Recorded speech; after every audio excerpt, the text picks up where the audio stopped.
Hello and welcome everyone. So बहुत सारे students को ये कंफ्यूजन था बहुत सारे दिनों से कि इंग्लिश सेक्शंस को हम लोग कैसे वर्क करना है। इंग्लिश एक ऐसा सब्जेक्ट है जो हर स्टूडेंट इंग्लिश मीडियम का है नहीं। कुछ स्टूडेंट्स हिंदी मीडियम से आते हैं। मैं अपनी बात करूं, I was from a convent school, but मेरी वो इंग्लिश जो क्लैट एग्जाम में मांगती है, क्लैट एग्जाम में जो इंपॉर्टेंट होता है, वो मेरी इतनी स्ट्रांग नहीं थी। Today today we have with us Abhilasha ma'am. Important बात यह है कि अभिलाषा मैम ने मुझे पढ़ाया था क्लैट के टाइम पे। Like when I was studying, तो लखनऊ में ही मैं कोचिंग करता था। एंड अभिलाषा मैम लोग को इंग्लिश पढ़ाती थी, सो हमारा बैच होता था ब्रीज ब्रीज वीकेंड। तो ट्वेल्थ में भी और ड्रॉप ईयर में भी मैम ने हम लोग को पढ़ाया है। और मैम को जो पढ़ाने का कॉन्सेप्ट था वो नेक्स्ट लेवल था। मैम जब पढ़ाती थी, मैम जिस तरीके से पढ़ाती थी वो बहुत एंटरटेनिंग रहता था, और बोरिंग तो बिल्कुल ही नहीं फील होता था। जबकि स्टार्टिंग में इंग्लिश और रीडिंग कॉम्प्रिहेंशन बहुत टफ लगता था। Welcome ma'am, how are you ma'am? Thank you, I am very good. कुछ ज्यादा तारीफ कर दी तुमने, बट अच्छा लगा सुन के। और मैम सबसे पहले तो मैं क्वेश्चन आपसे ये पूछूंगा कि मैम आपको अभी भी सलमान खान की फैन है कि अब शाहरुख खान की पठान देखी है आपने अभी तक? भाई देखो, ये तो प्यार व्यार वंस इन अ लाइफ होता है, हर साल थोड़े होता है। तो Salman forever, no Pathaan nothing. हम ट्यूबलाइट में खुश हैं। Correct correct. So ma'am, students को इसमें बहुत ज्यादा कंफ्यूजन रहता है जो क्लैट 2024 की प्रिपरेशन कर रहे हैं कि इंग्लिश सेक्शंस को कैसे वर्क करें, बिकॉज उनको बहुत टफ लगता है वो, क्योंकि वो पढ़ते हैं बट उनकी ना रीडिंग स्पीड अच्छी है। तो वो मैम, इस क्लैट सेक्शन में ये इंग्लिश का रोल सबसे पहले कितना है मैम, अगर कोई स्टूडेंट प्रिपेयर करना चाहता Avinash, if you look at CLAT, तो पहले जो था क्लैट बड़ा इवनली डिस्ट्रीब्यूटेड पेपर हुआ करता था कि भाई आप रीजनिंग में अच्छे हो सकते हैं, आप लॉ लीगल में अच्छे हो सकते हैं और सब कुछ। बट अब क्लैट बहुत फोकस्ड हो गया है towards an English speaking crowd, या इंग्लिश जिस जिस जनता की इंग्लिश काफी अच्छी है उसकी तरफ ओरिएंट हो गया है। तो है? Anyone who is coming from a tier 3 4 city or even from a tier 2 city generally finds it difficult to write CLAT, because अब पूरा का पूरा CLAT का पेपर जो है एकदम इंग्लिश फोकस्ड है। इवन मैथ्स भी जो है, अब क्या ही मैथ्स है, जितनी भी है वो भी पूरी की पूरी इंग्लिश फोकस्ड हो गई है। तो अगर आप इंग्लिश में अच्छे नहीं, और इंग्लिश मतलब सिर्फ स्पोकन नहीं, यहाँ पे we are talking about reading skills, क्योंकि पूरा पेपर रीडिंग बेस्ड है इस बार। तो अगर तुम लोगों ने एलेट देखा होगा तो सबका दिमाग खराब हो ही गया था। करेक्ट। सेम पैसेज पे सीआर भी दे रखा है, सेम पैसेज पे रीडिंग कॉम्प्रिहेंशन भी दे रखा है। तो वो मतलब अगर आपकी इंग्लिश रीडिंग स्किल्स नहीं है, आपने बचपन से रीडिंग नहीं करी है, तो this is a paper that's going to be really tough for you. Correct. तो यहाँ पे मतलब देखो, एक्चुअली अगर हम वापस देखें ना, अगर हम्म। हम बैक ट्रैक करें, तो लॉयर्स जो भी अच्छे लॉ फर्म्स में हैं, या अगर आप किसी भी हाई कोर्ट में, सुप्रीम कोर्ट में प्रैक्टिस करोगे, तो आपको क्या इसेंशियल है? आपको आपके जो सीनियर है वो आपको एक पकड़ा देंगे, ये रही ब्रीफ, इस पे बना डालो। खराब। ठीक है। तो जितनी रिसर्च है और जितना प्रेपरेशन है, वो सारा का सारा रीडिंग पे बेस्ड है ना। करेक्ट तुम्हें करेक्ट। कहाँ कहाँ से निकालने हैं, जजमेंट्स निकालने हैं, ये निकालना है वो निकालना है, तो पढ़ना तो आना चाहिए। और reading comprehension is essentially a test of that. They are not testing you on maths, because यार मैथ्स करके करेगा क्या वकील? सिर्फ अपनी पेमेंट कैलकुलेट करनी है, बाकी कुछ करेक्ट नहीं करना। करेक्ट। बट हमारा काम एज लॉयर्स, या तुम्हारा काम एज लॉयर्स क्या है भाई? पढ़ना, रिसर्च करना और उस पर एनालिसिस करना। तो अगर आप पढ़ नहीं सकते तो रिसर्च कैसे करेंगे, राइटिंग कैसे करेंगे, ब्रीफ कैसे बनाएंगे, एनालिसिस कैसे करेंगे, अपने आइडियाज को जज के सामने प्रेजेंट कैसे करोगे? तो करेक्ट। एसेंशियली ये जो चीज है ना, ये आएगी कैसे? इसके लिए एग्जाम में रीडिंग कॉम्प्रिहेंशन या क्रिटिकल रीजनिंग टेस्ट करते हैं भाई। आप एनालाइज कर सकते हो, आप रीड करके अंडरस्टैंड करके उससे पुट फॉरवर्ड कर सकते हो अपने thoughts, and that's why reading comprehension is there. Correct. और क्योंकि अभी लॉ स्कूल्स को समझ में आ गया है कि काफी जरूरत होती है रीडिंग की, and you have to be like really strong at reading. That is why the paper's orientation has shifted over the past few years towards a more reading heavy paper. तो ये है अब तो, मतलब अब अगर आपको लॉयर बनना है और ये मतलब नेशनल लॉ यूनिवर्सिटीज जाना है, तो फिर रीडिंग में बहुत अच्छे होना चाहिए। तुम्हारे मम्मी पापा का रोल बहुत आ जाता है कि पेरेंट्स बचपन से पढ़ाना शुरू कर दें। ये तो मैं एग्री करता हूँ। आज के टाइम पे एज अ लॉयर जब वर्क करते हैं हम लोग, सो लाइक हमको स्कीमिंग जो हम लोग की ट्रिक थी, जो हम लोगों ने क्लैट टाइम को डेवलप करा, वो आज इंपॉर्टेंट रहता है। तो लाइक हमको 800 पेजेस के जजमेंट पढ़ने हैं, सो हम लोग ऐसे नहीं पढ़ पाएंगे कि जाके फिर एक महीने में पढ़ रहे हैं।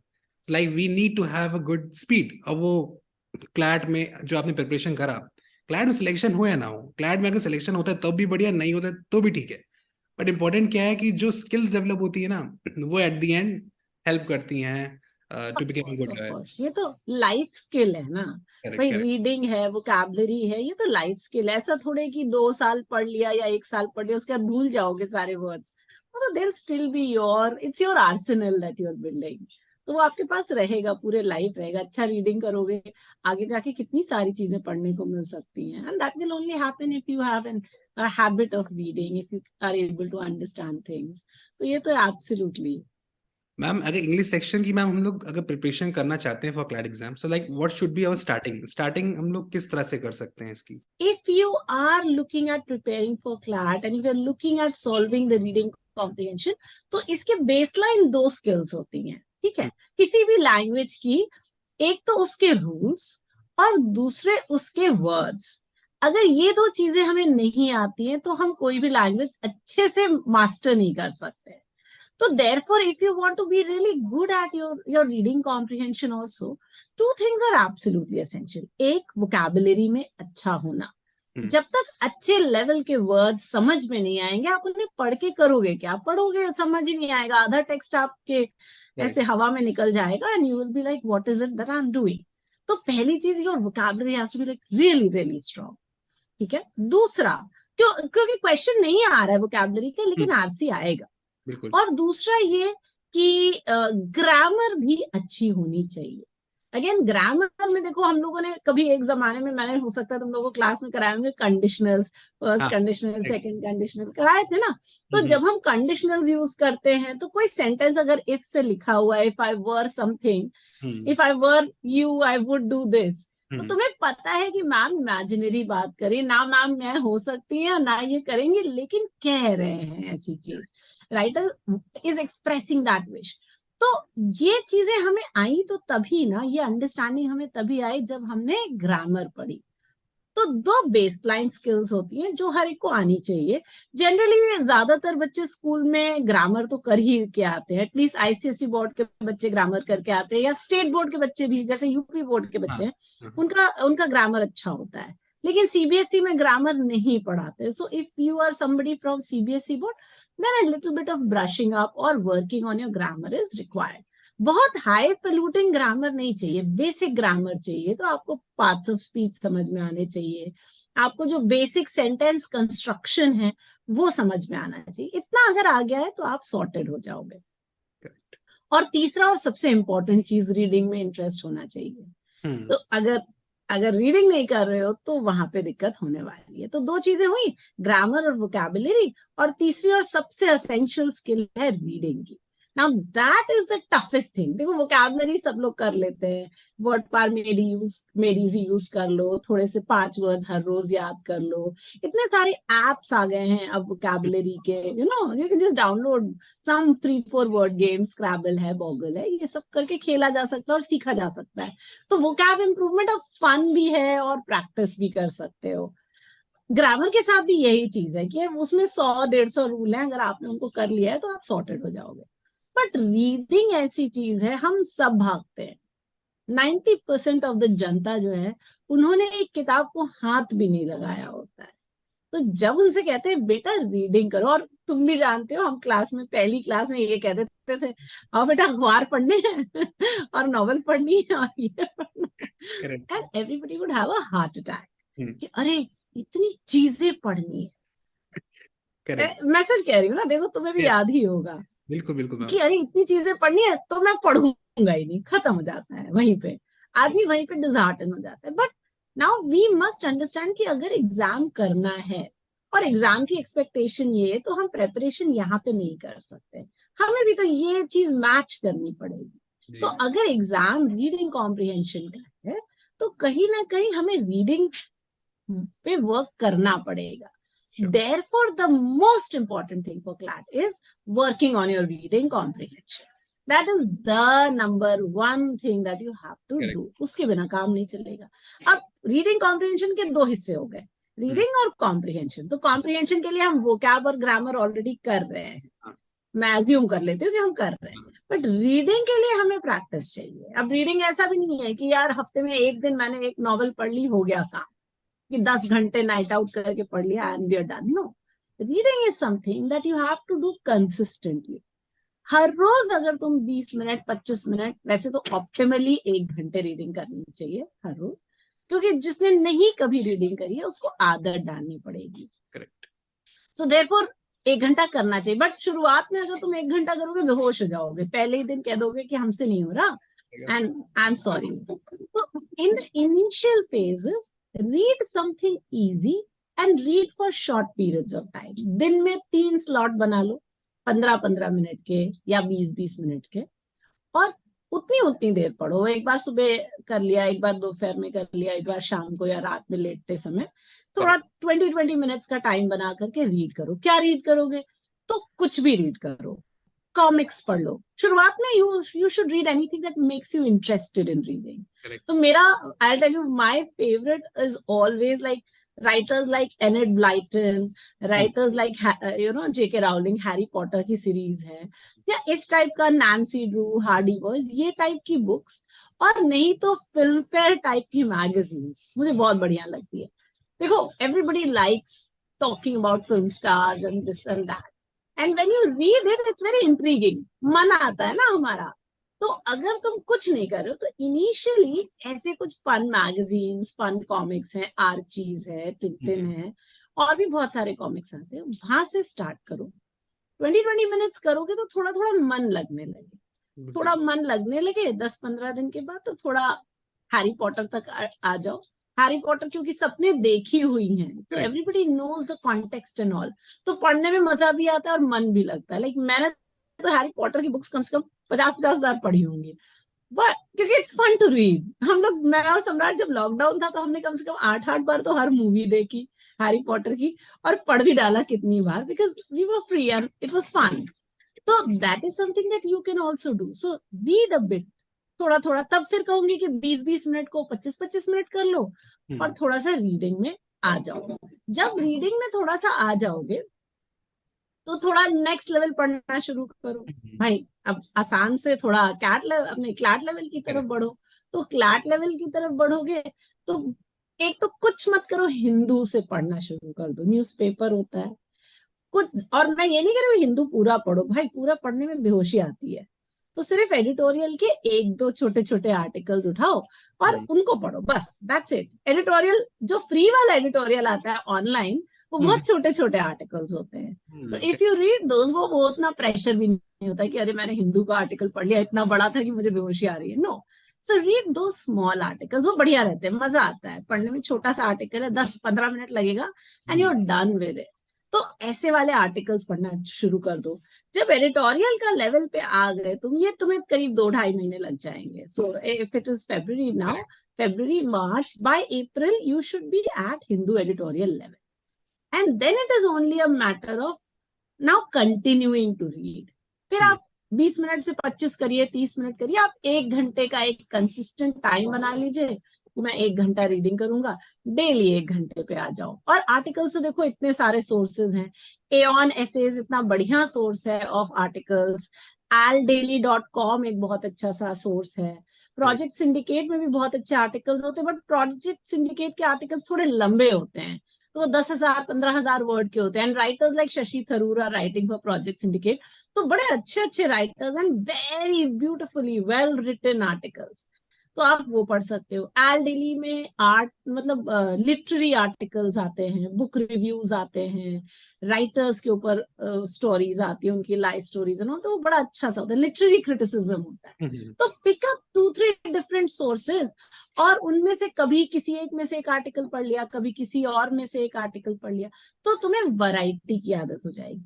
अच्छा, क्योंकि रीडिंग से क्या होगा, जब तुम स्पेशली न्यूज़पेपर्स पढ़ोगे तो तुम्हें एक और फायदा भी होगा, वो ये होगा कि जीके भी अपने आप होती रहेगी। If you read the newspapers, GK के आर्टिकल्स आते हैं न्यूज़पेपर से ही आते हैं, वो लोग उठाते हैं, और तुम्हारे जीके के उसमें सेक्शन में वही आर्टिकल्स आ रहे होते हैं. So that is also a roll over effect of reading, और स्पेशली फ्रॉम द न्यूज़पेपर्स. तो ऐसे करके मिक्स एंड मैच करके डिफरेंट आर्टिकल्स पढ़ो.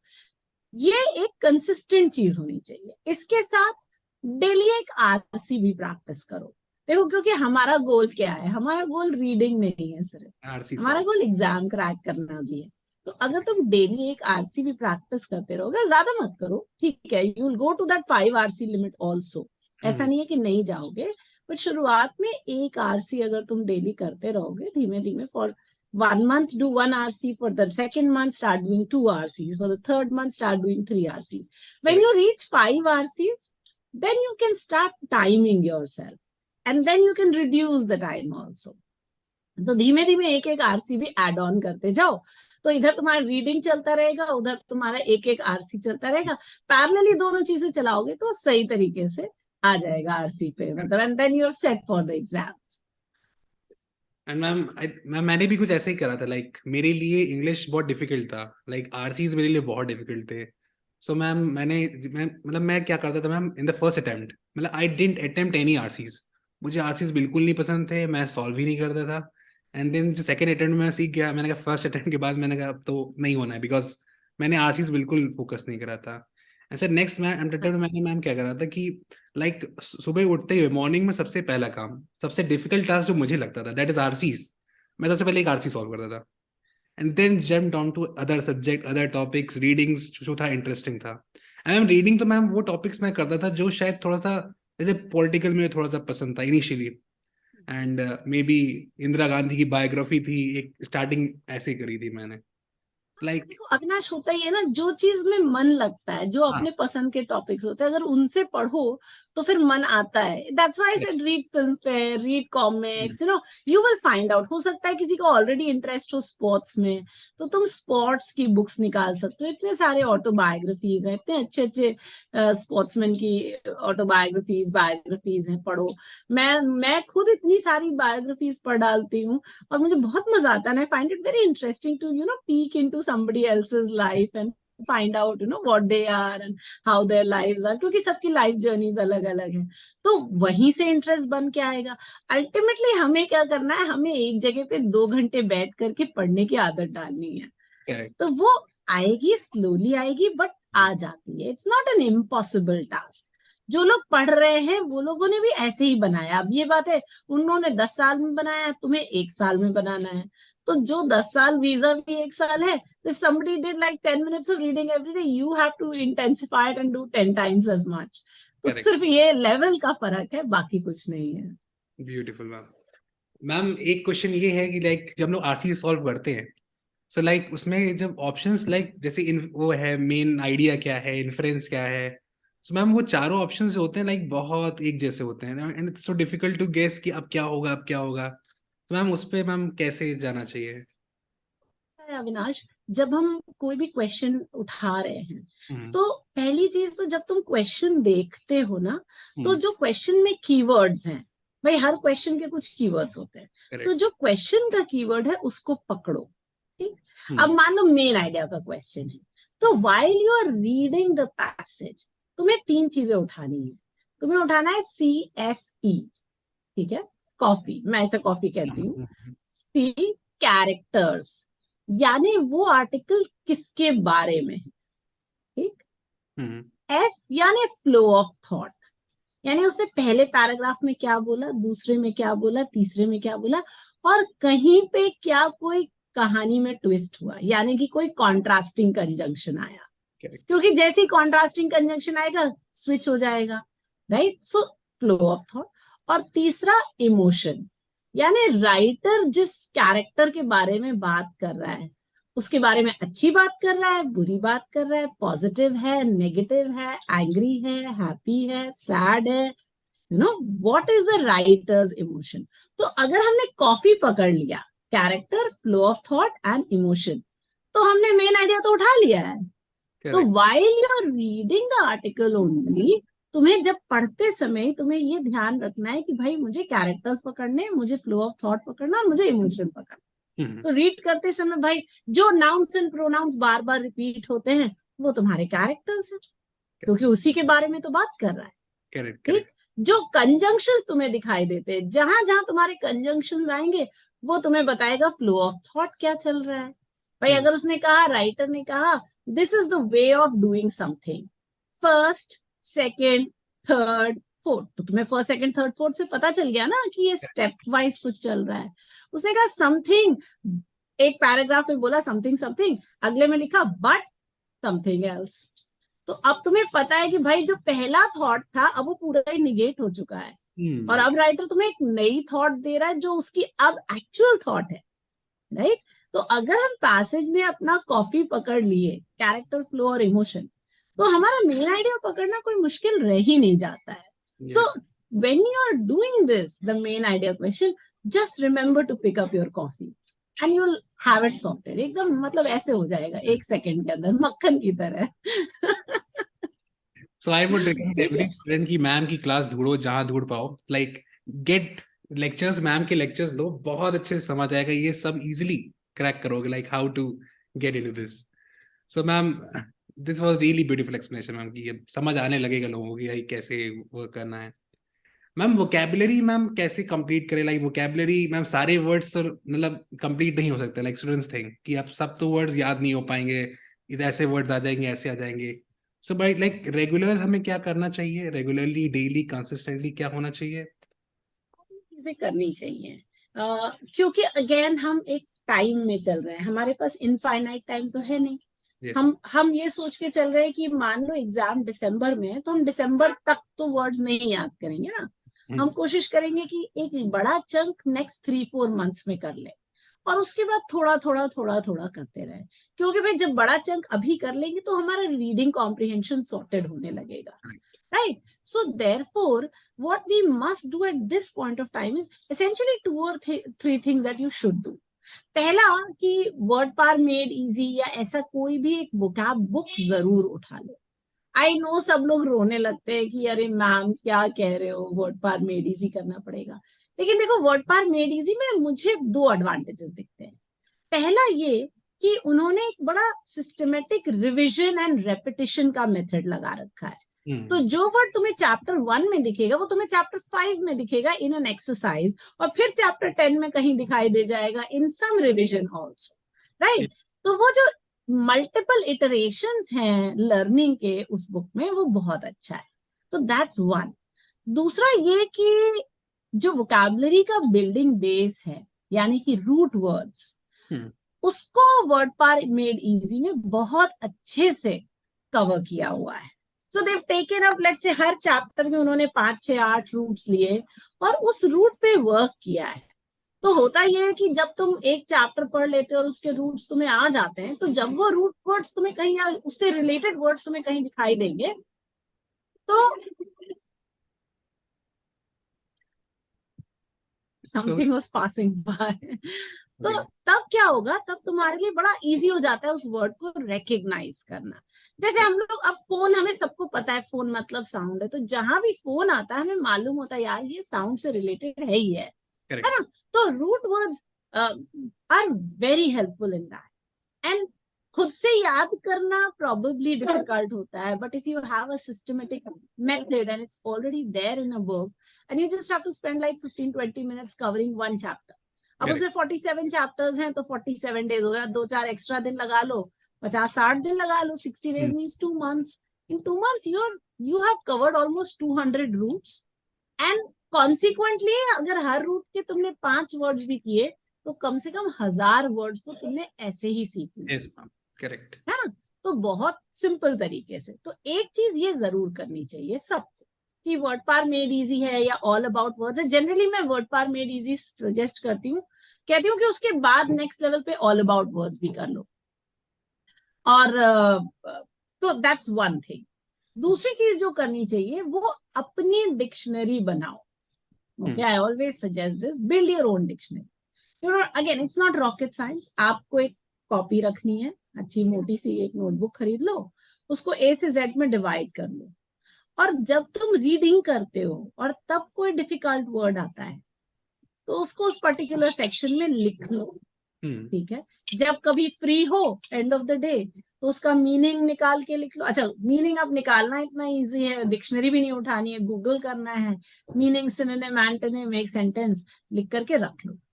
वीक में 5 days करो ये काम, जो भी वर्ड्स आते हैं, और सैटरडे संडे या कोई 2 दिन उस बुक को खोल करके उसको स्कैन कर डालो कि भाई मुझे ये वाला आता है, ये वाला आता है, ये वाला आता है, अच्छा ये वाला नहीं आता, इसको लर्न कर लेते हैं, है ना। तो ये कांस्टेंट प्रोसेस रहेगा जिससे तुम्हें बहुत इजी हो जाएगा। तो ये 2 चीजें अपने लेवल पे। और तीसरा, लाइक आई सेड, वो जो वर्ड गेम्स वगैरह होते हैं, कुछ एक आध ऐप रखो, कभी खाली हो 2-4 मिनट के लिए भी तो खेल डालो। तो खेलोगे तो माइंड जो है वर्ड सीखने लगेगा, एंड वन टू अनदर, ये एक मतलब अक्रूइंग प्रोसेस है। ऐसा नहीं है कि एक बार सीख लिया तो भूल जाओगे, सीखते चले जाओगे, एड ऑन होता चला जाएगा। तो ये 2-3 चीजें जरूर करो।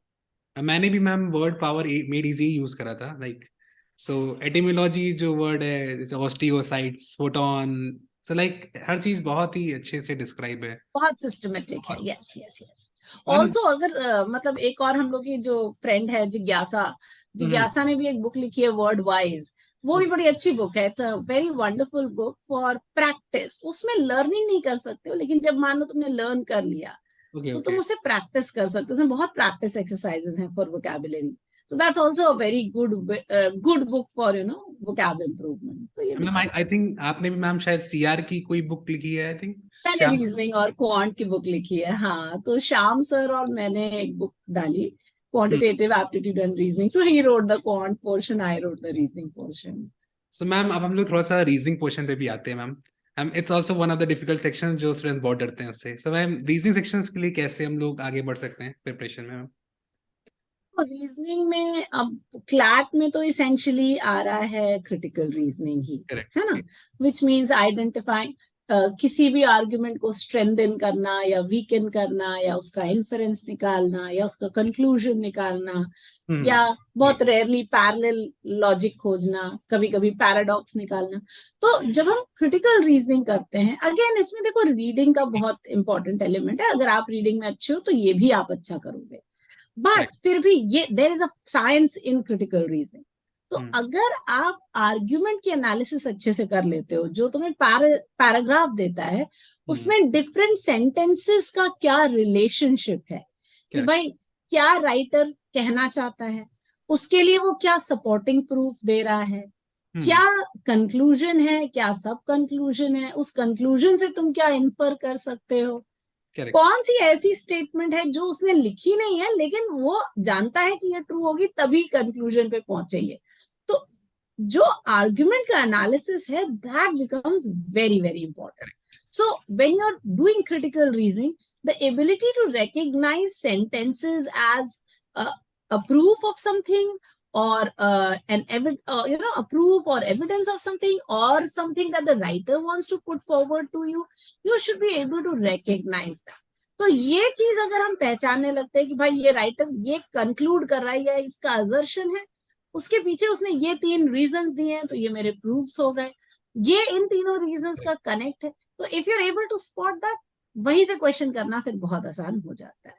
तो analysis of the argument is very very important. At the end I think CR भी बहुत ज्यादा इंग्लिश सेक्शन से रीडिंग एंड कॉम्प्रिहेंडिंग से ही कनेक्टेड है, बट बिल्कुल बिल्कुल, absolutely very connected. Sir ma'am आप अभी मैम क्लैट और कैट दोनों सेक्शंस को पढ़ा रही हैं आई थिंक? बिल्कुल, I okay am teaching for CAT also, for CLAT also. Ma'am एक लास्ट क्वेश्चन मैं पूछना चाहूंगा, लाइक कि आप कैट स्टूडेंट्स को पढ़ा रही हैं, सो लाइक एक लॉ स्टूडेंट है, he wants to enter the CAT के लिए प्रिपरेशन करना चाहता है, and he has already crack NLU या फिर नहीं करा है, सो मैम उसके लिए क्या एडवांटेज है, कैसा रहता है दिस कैट थिंग?